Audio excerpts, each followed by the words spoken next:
રોમમાં શ્રી વલ્લભ રમી રહ્યા છે અને વલ્લભીય બની એ વલ્લભ ભાવના આવેશમાં આવી અને શ્રી હરિરાયજીના મુખારવિંદમાંથી આ એક એક સાખીઓ પ્રગટ થઈ રહી છે. આચાર્યો અને ભગવદીઓની રચના નથી હોતું, એમના હૃદયમાંથી વાણી દ્વારા એમના ભાવોનું પ્રાગટ્ય હોય છે. સાધારણ કવિ કલ્પનાઓના માધ્યમથી શબ્દોનો આધાર લઈ અને મોટા મોટા વિચારોને મૂકી શકે, પણ આચાર્યો અને ભગવદીઓ એ તો જે ક્ષણે ભાવ હૃદયમાં પ્રગટ્યો, ચિત્ત ભાવાવેશિત થયો, એ જ ક્ષણે એ રસો વૈ સહ એવા બ્રહ્મ અક્ષરનું રૂપ ધારણ કરી, શબ્દોનું રૂપ ધારણ કરી અને મુખારવિંદમાંથી નિસરિત થવા લાગે છે. કારણ એક જ, પ્રભુ કેમ પ્રગટે છે? આ શબ્દો દ્વારા, આ શબ્દો થકી, આ શબ્દોનું રૂપ ધારણ કરીને.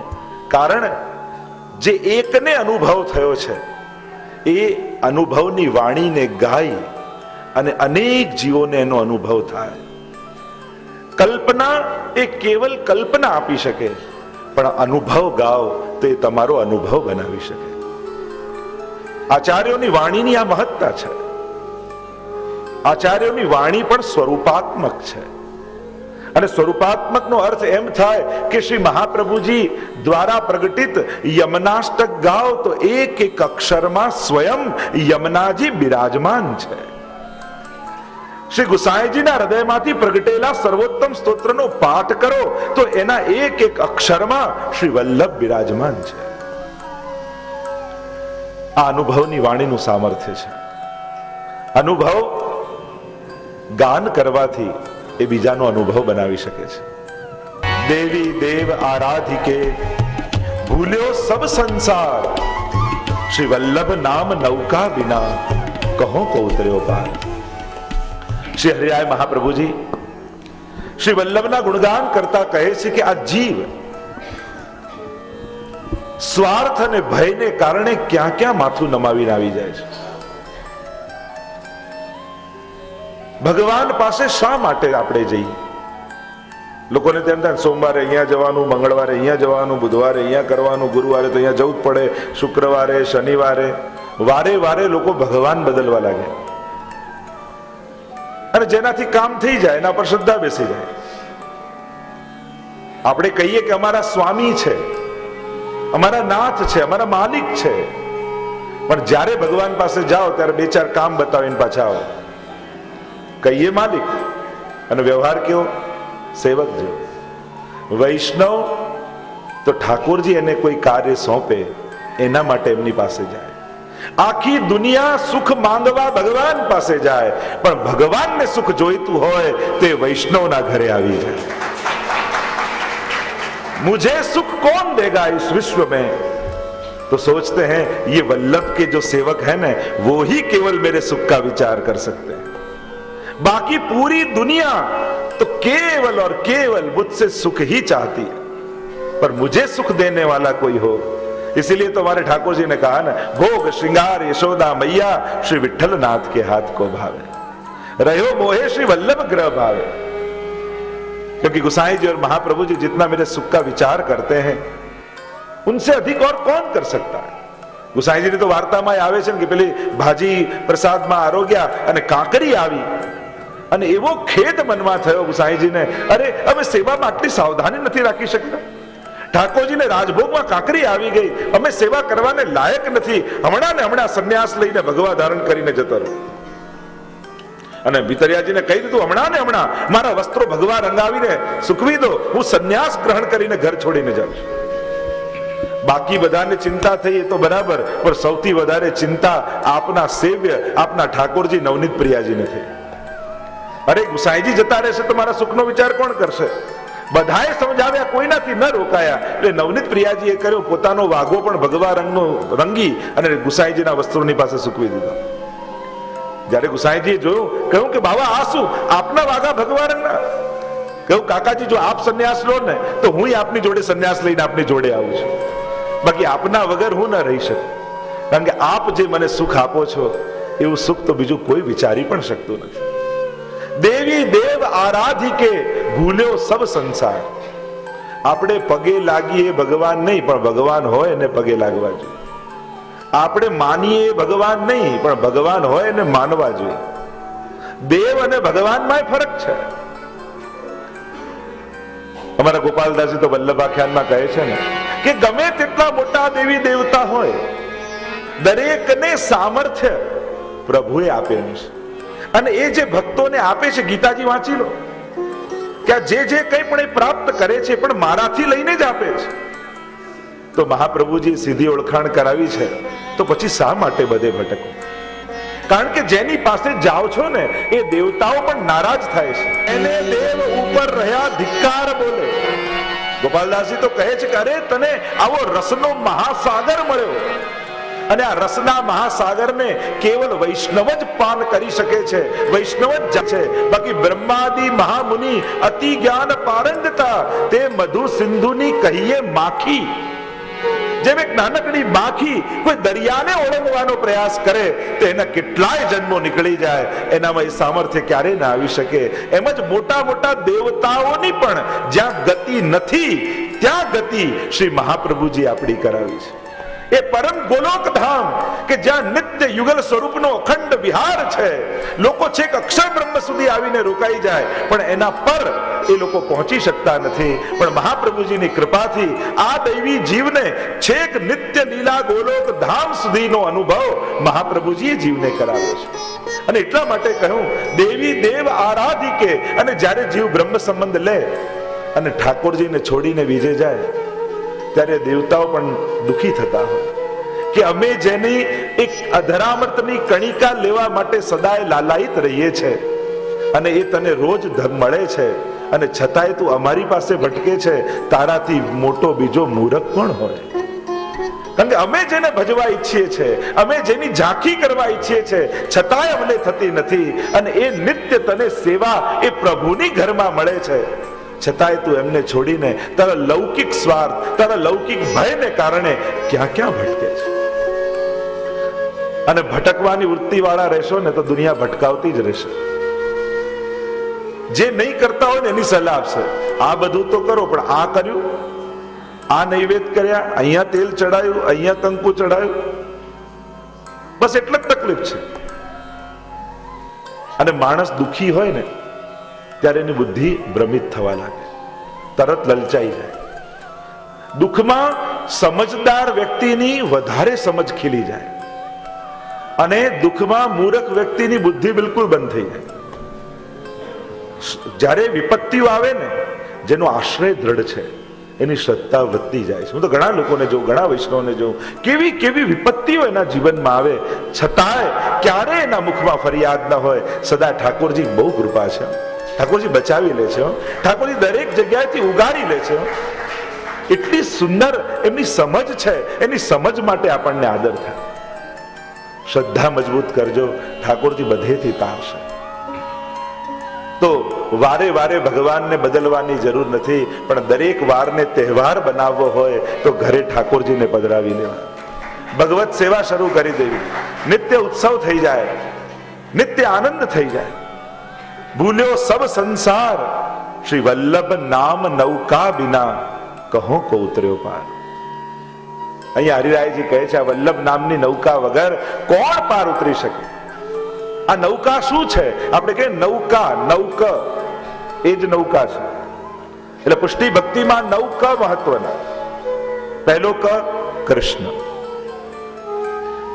તમારું ઘર વૈષ્ણવનું ઘર ત્યારે બને જ્યારે તમારા ઘરે ઠાકોરજી બિરાજતા હોય.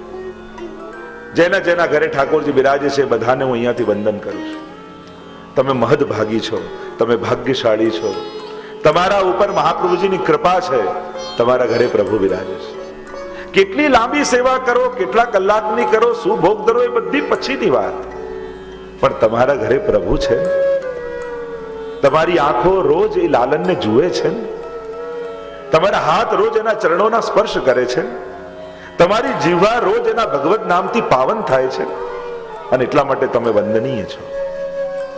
આ નૌકા વગર કોઈ પાર પુષ્ટિમાં ઉતરશે નહીં. અને નૌકા શું છે તો કે આ નવ ક છે, એ જ નૌકા છે. અને આ નવ ક દરેક વૈષ્ણવના જીવનમાં હોવા જોઈએ. પહેલો ક એ કૃષ્ણ. ઠાકોરજીની સેવા દરેકના ઘરે હોય. બધું જ વાંચી લો, બધું જ જાણી લો, બધું જ ભાગવતજી ગીતાજી બધું મોઢે કરી લો, પણ જો ઘરે ઠાકોરજીને મિશ્રી ભોગ ન ધરી શક્યા તો સબ જ્ઞાન પોથી કો. પછી તો બધું એ પુસ્તકોનું જ્ઞાન છે. ઘરે વિરાજતા પ્રભુને કણિકા મિશ્રી ન આરોગાવી શક્યા. તો પહેલો ક એ કૃષ્ણનો, નવ ક. બીજો ક એ કાલિંદીનો, શ્રી યમુનાજીનો. કારણ ભક્તિના દાત્રી શ્રી યમુનાજી છે. શ્રી યમુનાજી કાલિંદીની કૃપા થાય તો ઠાકોરજીમાં પ્રેમ વધે, તો કૃષ્ણ પ્રેમ જાગૃત થાય. અને સંયોગીની શક્તિ છે ને, આપણા ભક્તિમાં આવતા સર્વ પ્રતિબંધોની નિવૃત્તિ કરી અને યમુનાજી ઠાકોરજી તરફ લઈ જાય છે. પ્રતિબંધો નહીં આવે એમ નથી. દરેકના જીવનમાં અનેક અનેક પ્રકારના પ્રતિબંધો અને વિક્ષેપો હોય છે, પણ જે યમુનાજીનું આરાધન કરે છે, યમુનાજી એના સમસ્ત પ્રતિબંધો નિવૃત્ત કરી એને કૃષ્ણ ભક્તિમાં જોડી દે છે. તો બીજો ક એ કાલિંદીનો ક છે. ત્રીજો ક એ કથાનો ક છે. સેવા અને કથા એ વૈષ્ણવના જીવનમાં અનિવાર્ય છે. નિત્ય ભગવદ વાર્તા કરવી. એક સંકલ્પ કરો, ચંપારણમાં આવ્યા છો તો રોજ કોઈ પણ એક પુષ્ટિ માર્ગીય ગ્રંથ અથવા પુસ્તકનું એક પાનું વાંચીશ. ચલો તમને વધારે વાંચવામાં કદાચ તકલીફ પડે છે, એક નિયમ કરો, રોજ એક વાંચીશ. અને જો કદાચ રોજ એક વાર્તા વાંચી શકો તો સર્વોત્તમ છે. રોજ એક નક્કી કરો કે એક વૈષ્ણવની વાર્તા, 84 વૈષ્ણવ અથવા 252 માંથી એક વૈષ્ણવની વાર્તા વાંચીશ. કથા, કોઈ ભગવદીના મુખે, કોઈ આચાર્યોના મુખે ઠાકોરજીની વાતો સાંભળો, પ્રભુની ચર્ચા સાંભળો. કારણ કે આ ભગવત કથા સર્વ કલ્મશોને ધોઈ નાખનારી છે. સંસારમાં તપેલા જીવને શાંતિ આપનારી છે. કલ્મશાપહમ, અંતઃકરણમાં રહેલા સર્વ કલ્મશોને ધોઈ નાખનારી છે. કથા સાંભળતા સાંભળતા મન પવિત્ર બને છે. જેટલી ભગવત કથા સાંભળશો એટલું તમારું અંતઃકરણ પવિત્ર બનવા લાગશે, સ્વચ્છ બનવા લાગશે. શ્રીમદાતતમ, શ્રીને આપનારી છે. અને ભૂરિદ જનો સદા એનું ગાન કરે છે. તો નવકામાં, નવ કમાં ત્રીજો ક છે વૈષ્ણવના જીવનનો, એ છે કથા. ભગવદ કથાનું પાન, ભગવદ કથાનું ગાન. અને જ્યારે એ જીવનમાં આવે તો તમે નૌકા પર સવાર થયા માનજો. ચોથો ક છે, પહેલો ક કૃષ્ણનો, બીજો કાલિંદીનો, ત્રીજો છે કથાનો, ચોથો ક છે કૃપાનો. કારણ કે બધા સાધન કરી લો પણ કૃપા વગર સંભવ નથી. ભગવત કૃપા વગર સંભવ નથી. તમે મોંઘામાં મોંઘી પુસ્તક યા ગ્રંથ ઘરમાં લાવી શકો, પણ કૃપા થાય ને તો જ એ ખોલીને વાંચવાની ઈચ્છા થાય. કૃપા વગર સંભવ નથી. હું તો ઘણી વાર એટલે જ કહું ને, આપણે માનીએ કે માળા કરવાથી કૃપા થાય, પાઠ કરવાથી કૃપા થાય, યાત્રામાં જવાથી કૃપા થાય, કથા સાંભળવાથી કૃપા થાય. પણ હું તો એમ જ કહું, કૃપા થાય તો જ માળા હાથમાં આવે, નહીં તો કબાટમાં વર્ષોથી પડી હોય. કૃપા થાય તો જ પાઠ કરવાની ઈચ્છા થાય, નહીં તો પુસ્તક તો વર્ષોથી કબાટમાં પડી હોય. કૃપા થાય તો યાત્રામાં આવે, કૃપા થાય તો સત્સંગ મળે. અને એટલા માટે ચોથો ક છે કૃપાનો. અને એમાં પણ પ્રભુ કૃપા, ગુરુ કૃપા અને વૈષ્ણવ કૃપા. તો શ્રી ઠાકોરજીની કૃપા, શ્રી વલ્લભની કૃપા અને ભગવદીઓની કૃપા, આ ત્રણ કૃપા જ્યારે કોઈ એક જીવ પર થાય ત્યારે એ પુષ્ટિનું પરમ ફલ પામે છે. અને એટલા માટે આ ત્રણેયની કૃપા મેળવવાનો પ્રયાસ કરજો. કારણ કે કૃપા વગર સંભવ નથી. આપણે ગમે તેટલા સાધનો, ગમે તેટલી ઈચ્છાઓ, ગમે તેટલા મનોરથો મનમાં કરીએ, પણ જ્યાં સુધી ઠાકોરજી પોતાની કૃપાનો સિક્કો ન મારે ને ત્યાં સુધી આ બધું થતું નથી. કેટલા લોકોને ઓળખું છું, વર્ષોથી વિચાર કરે છે કોઈક ને કોઈ સત્કર્મ કરવાનો, પણ ક્યારે મેળ જ ન પડે. તમારી ભક્તિમાં અનેક પ્રકારના પ્રતિબંધો આવતા હો તો માનજો કે હજી ભગવત કૃપા નથી થઈ. તો ચોથી કૃપા ભગવત કૃપા. પહેલી કૃષ્ણની, બીજી કાલિંદી, ત્રીજી કથા, ચોથી કૃપા અને પાંચમું તત્વ, નૌકાનું પાંચમું તત્વ એ છે કાની. ભક્તિ માર્ગમાં આડી કાની જેને કહીએ, આપણે આડીનો માર્ગ છે, કાનીનો માર્ગ છે. ગમે તેટલી ઉત્તમ સામગ્રી તમે પોતે જાતે સિદ્ધ કરી હોય, ઉત્તમ પદાર્થો પધરાવીને કરી હોય, ઠાકોરજી આગળ ધરી પણ દીધી, પણ જ્યાં સુધી મહાપ્રભુજી, ગુસાઈજી અને વ્રજભક્તોની કાની ના આપો ત્યાં સુધી ઠાકોરજી એની સામે જોતા પણ નથી. આ પુષ્ટિ માર્ગીય વિવેક છે. અહીંયા સીધું કરી લઉં, ધરી લઉં, ભરી લઉં એ પુષ્ટિ માર્ગ નથી, પણ કર્યું પણ કોની આડીથી, ધર્યું પણ કોની સાથે, ભર્યું પણ કોને હાથ લગાડી.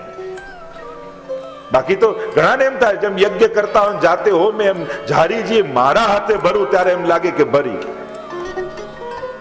આપણે ત્યાં તો રીત એ છે, પ્રકાર એ છે, કોઈ ભગવદીઓને આગળ કરી, ગુરુજનોને આગળ કરી, આપણી જોડે જે વૈષ્ણવ હોય એની સાથે રહી.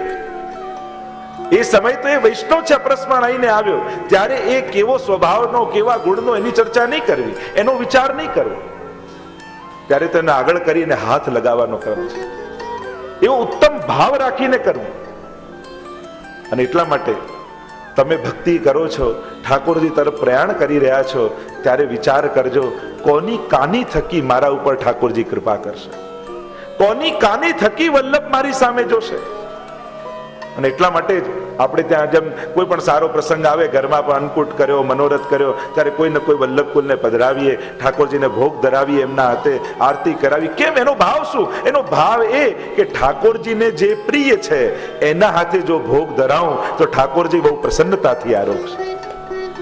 એટલે કે કેવલ હું જ કરું એવો આગ્રહ ન હોય, પ્રભુને કોના થકી સુખ છે એને આગળ કરું તો મારા ઠાકોરજી રાજી થાય.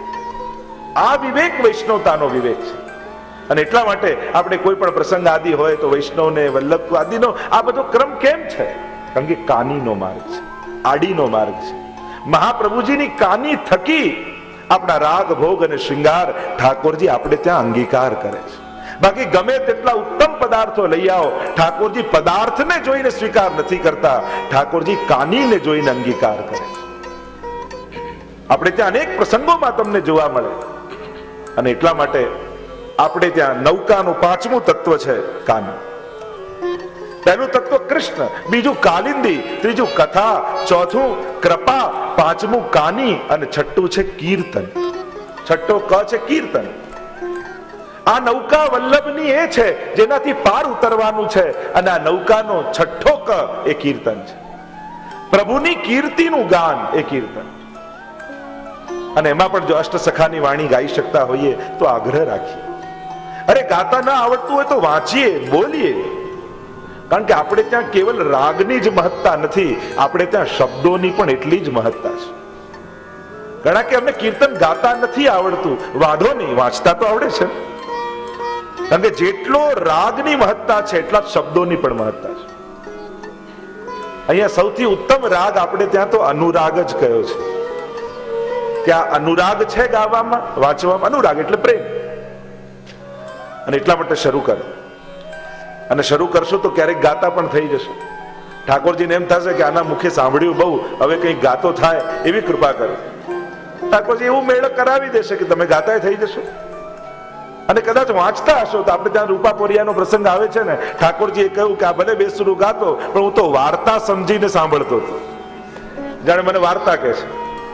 તો ઠાકોરજી તમારી વાર્તા સાંભળશો. પણ કીર્તન એ છઠ્ઠો ક છે. સાતમો ક આપણે ત્યાં કયો, અને એ છે કુલ. આપણે ત્યાં વલ્લભ કુલ.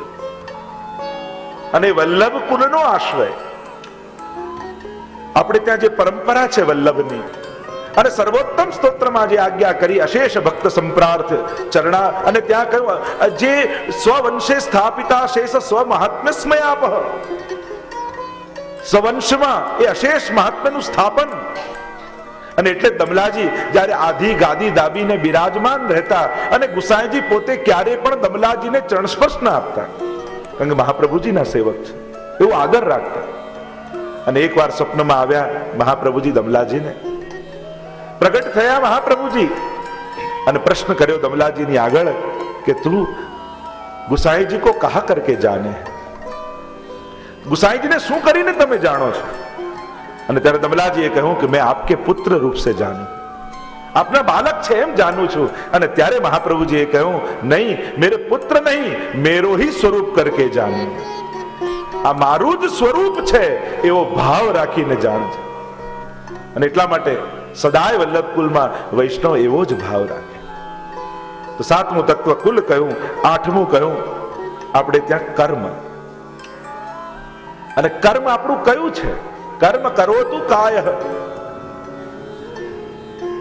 પુષ્ટિ માર્ગનું કર્મ કયું? ભગવત સેવા. એ જ વૈષ્ણવનું પરમ કર્મ છે. ભાગવતજી સ્પષ્ટ કહે છે, ગીતાજીની પણ આગળ ભાગવતજી જાય છે. અને નૈમિષારણ્ય બેઠક જેનું ચરિત્ર આવે છે કે જ્યારે મહાપ્રભુજી નૈમિષારણ્ય પધાર્યા અને 88,000 ઋષિઓ ત્યાં હતા, અને ત્યારે બહુ સુંદર વાત, નિષ્કર્મ તમપ્યચિત ભાવ વર્જિતમ, અદ્ભુત શ્લોક દ્વારા મહાપ્રભુજીએ ચર્ચા કરી છે કે નિષ્કામ કર્મ કરતા પણ શ્રેષ્ઠ છે ભગવત પ્રીત્યર્થ કર્મ કરવા. ઠાકોરજી જેમાં પ્રસન્ન થાય એવા કર્મ કરવા. કારણ કે નિષ્કામ કર્મ એ સોનાની મૂર્તિ છે, પણ કોઈની સોનાની મૂર્તિ બનાવીએ પણ એ પણ નિર્વસ્ત્ર હોય તો એમાં એને જોઈને પણ આંખો નીચે ઝૂકી જતી હોય છે, આંખો શરમથી નમી જતી હોય છે. ભલે સોનાની હોવા છતાં પણ એ આનંદ નથી આપતી, એ મનમાં ગ્લાનિ પેદા કરે છે. એમ જ ભગવત પ્રીત્યર્થ કર્મ થાય એ જ પરમ કર્મ છે. અને એટલા માટે આપણું શ્રેષ્ઠમાં શ્રેષ્ઠ કર્મ મહાપ્રભુજી એટલે જ કહ્યું, સર્વદા સર્વભાવેન ભજનીયો વ્રજાદિપ સસ્યાયમેવ ધર્મો હિ નાન્યક્વાપી કદાચ. બીજું કોઈ ધર્મ, બીજો કોઈ કર્મ નહીં. વૈષ્ણવ માટે પરમ અને સર્વશ્રેષ્ઠ કર્મ કોઈ હોય તો એ કેવલ ને કેવલ ભગવત સેવા છે. અને જે ભગવત સેવા કરતો હોય ને એને પછી બધે ભગવાન દેખાય. એ ગરીબને પણ ગરીબ માનીને સેવા ન કરે, પણ આની ભીતર પણ મારા ઠાકોરજી બિરાજે છે એમ પ્રભુને જોઈને સેવા કરે. જો એક છે દયા થઈને સેવા કરવી અને બીજી છે અહોભાવ રાખીને સેવા કરવી, બંનેમાં ફરક છે. આપણે કઈ રીતે બિચારો આમ છે લાવને મદદ કરું, બિચારો દુખી છે લાવને મદદ કરું, એટલે મદદ કરીને પણ હું શ્રેષ્ઠ છું એ બિચારો છે. પણ મહાપ્રભુજી એમ કહે છે કે તારા ઠાકોરજી દરેકમાં છે, એટલે બિચારો માનીને નહીં, આની અંદર મારો પ્રભુ છે એવો અહોભાવ રાખીને સેવા કર. તો સેવા કરવાનો એ અહંકાર નહીં આવે. સેવા કરીને પણ તને એમ થશે કે જો પ્રભુએ મને એક મોકો આપ્યો છે સેવા કરવાનો, ઠાકોરજી મને આ રૂપે સેવા કરવાનો એક અવસર આપ્યો છે, આવો ભાવ.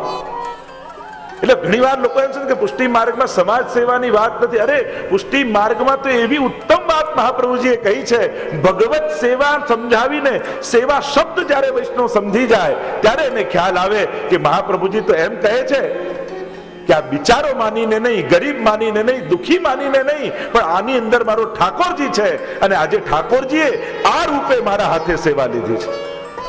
જો કુંજરીબાઈનો પ્રસંગ આવે છે ને, ગુસાઈજી પધારતા હતા અને પેલી શાકવાળી યવનબાઈ તરસી મરતી હતી અને શ્રીનાથજીની ઝારીજી લઈને જઈ રહ્યા છે અને કહ્યું કે આને ઝારીજી પાઈ દે, જલ પાઈ દે. અરે જયરાજ, શ્રીનાથજીની ઝારીજી છોવાઈ જશે તો આ તો પ્રભુની બીજે ક્યાં વપરાય. કહ્યું કે હમણાં મને શ્રીનાથજી આ બાઈની અંદર દેખાઈ રહ્યા છે, આની ભીતર બિરાજેલો મારો શ્રીનાથજી મારી પાસે ઝારીજી માંગી રહ્યો છે, એટલે આને પાય તો મારા શ્રીનાથજી આપમેળે તૃપ્ત થઈ જશે. આ ભાવ પુષ્ટિ માર્ગનો છે. અને મહાપ્રભુજી આ સમજાવવા માંગે છે. તો આ કર્મ એટલે સેવા તત્વ, સેવા શબ્દને જ્યારે તમે સમજી જશો ત્યારે સેવા એ કેવલ ભોગ ધરવાની વૃત્તિ યા પ્રવૃત્તિ નહીં રહે, એ તમારી વૃત્તિ બની જશે. ધીમે ધીમે તમારી પ્રવૃત્તિ વૃત્તિ બની જશે અને સેવા તમારો સ્વભાવ બની જશે. અને જ્યારે સ્વભાવ બની જાય ને અને ત્યારે માણસ એ કર્યા વગર રહી ન શકે, એને સ્વભાવ કહેવાય. તો આઠમો ક એ કર્મ અને નવમો ક નૌકા છે, નૌક છે જેનાથી તરવાનું છે, અને નવમો ક એ કમળ છે. અને કમળ ક્યાં છે પુષ્ટિ માર્ગમાં? તો કહું શ્રી મહાપ્રભુજીના ચરણારવિંદમાં છે, યમુનાજીના હસ્તમાં છે, શ્રીનાથજીના કંઠમાં છે, અને સ્વયં વ્રજ એ કમલાકાર છે. આપણું કમલ ક્યાં? તો કે વ્રજ કમલ. આપણે પહેલા જ દિવસે મહાપ્રભુજીનો વ્રજ કમલનો મનોરથ કર્યો.